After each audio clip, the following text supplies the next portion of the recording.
Vamos falar agora da precificação dos ativos de renda fixa, a formação de taxa. Vamos começar falando sobre o tesouro pré-fixado. Por que o tesouro pré-fixado?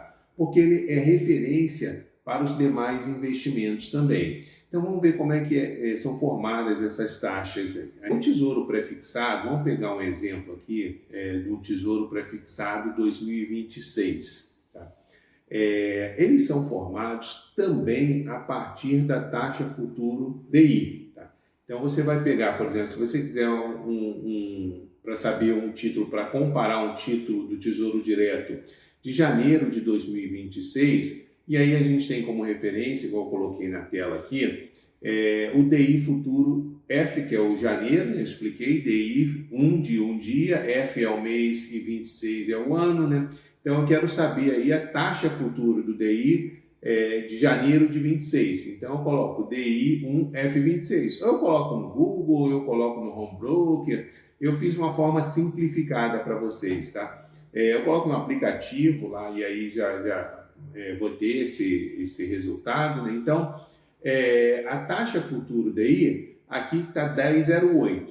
Vocês percebam embaixo, né, qual eu coloquei aí na tela, que o Tesouro Pré-fixado de 2026, a taxa do Tesouro Pré-fixado hoje, ela é um pouquinho acima do DI futuro. Então ó, a taxa do DI futuro está 10,08, a taxa do pré-fixado para 2026 está 10,18.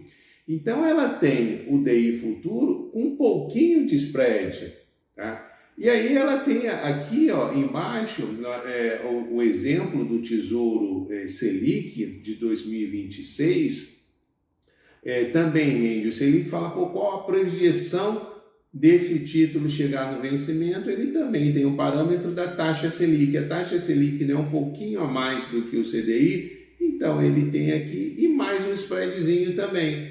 Então vocês vejam que a referência para a precificação dos ativos, para a rentabilidade dos ativos do Tesouro Direto, também é o futuro DI. Tá? E a partir da taxa da rentabilidade do Tesouro Direto, é que os outros ativos também formam a taxa. Eles também pegam o futuro DI, pegam os ativos do Tesouro Direto e aí eles formam a sua taxa. E aí a gente vai ver passo a passo nos próximos slides. Então, vocês vejam aqui, ó, pré-fixado e a taxa Selic.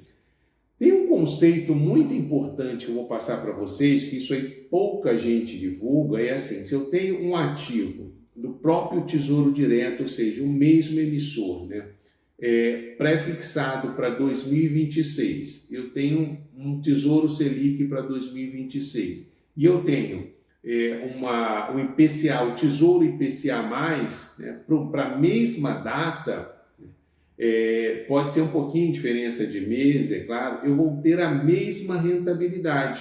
Qual rende mais? Um Tesouro Pré-fixado 2026 ou um Tesouro IPCA+ para o mesmo período, Tesouro Selic para o mesmo período?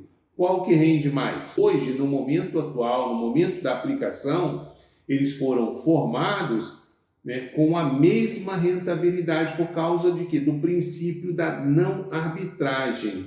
Esse princípio, ele apregoa, né, que ambas as estratégias, eles devem, do mesmo emissor, do investimento, né, eles devem seguir, né, oferecer a mesma rentabilidade.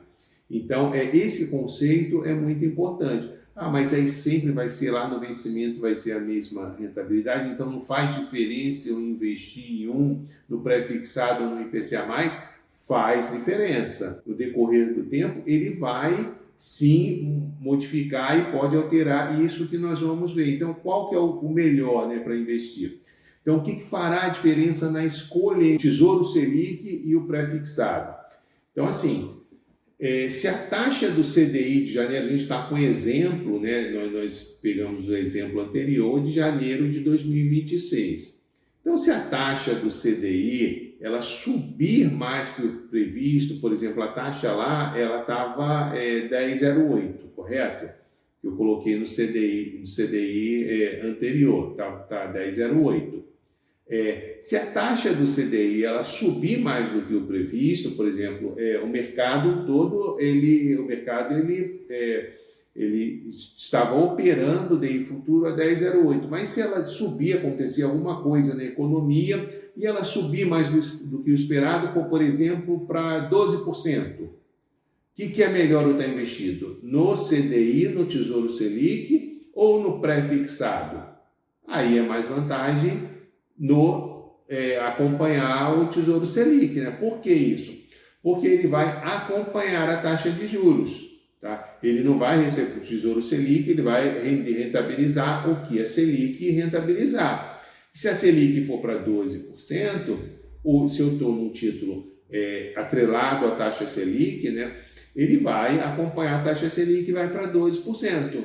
Eu vou receber 12%, correto? Se eu tiver no pré-fixado a 10,18, igual estava lá, eu ia receber exatamente 10,18.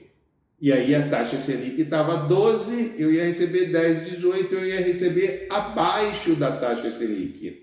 Entenderam? Por outro lado, se o CDI de janeiro de 26 reduzir mais que o previsto, né? Por exemplo, eu investi lá e aí eu coloquei uma taxa 10,18, né? Mas analisando o CDI futuro para 10,08. Mas vamos supor que se essa taxa de 10,08 e acontecesse alguma coisa no mercado, melhorasse muito a inflação, né, reduzisse a inflação, a taxa Selic reduzisse mais do que o esperado e fosse para 8%. O mercado espera para 10%, o Copom, né, o Banco Central, através do Copom, reduzisse essa taxa de 10,08, o previsto de 10,08, ele reduzisse mais e aí fosse para 8%. O que seria melhor? Eu acompanhar a taxa de juros através do Tesouro Selic, né? E aí para receber também o 8%, que ele acompanha a taxa Selic, ou se eu tivesse no pré-fixado a 10,18. Muito melhor o pré-fixado, né? Porque eu receberia 10,18. A Selic foi para 8 e eu, com pré-fixado garantido, 10,18. Então, nesse caso, fez todo sentido eu escolher o pré-fixado.